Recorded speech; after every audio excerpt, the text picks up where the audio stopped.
ఈ మకర రాశి వారికి 2026 సంవత్సరంలో అష్టమంలో కేతుగ్రహం జరుగుతుంది. అందువలన మీకు అందరికి ఆత్మహత్య చేసుకోవాలనేటటువంటి ఆలోచనలు పదిగా వస్తూ ఉంటాయి. ఎందుకు బ్రతుకు చెడ్డగా అనేటట్టు అనిపిస్తూ ఉంటుంది. కాబట్టి అలా డిస్కరేజ్ అవ్వాల్సినటువంటి అవసరం లేదు. ఈ యొక్క మకర రాశి వారికి ఆదాయాలు బాగా పెరిగిపోయినాయి, సంపాదన బ్రహ్మాండంగా పెరిగిపోయింది. మీ అందరికీ మీరు అనుకున్న పనులు అనుకున్నట్లు సాధించుకోవడానికి అవకాశాలు ఉన్నాయి.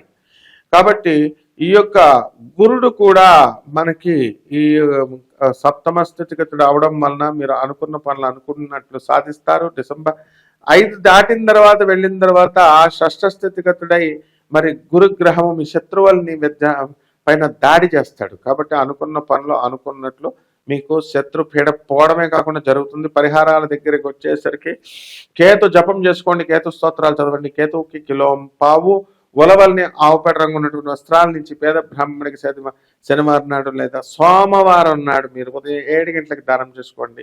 బ్రహ్మాండంగా ఉంటుంది. శుభమస్తు.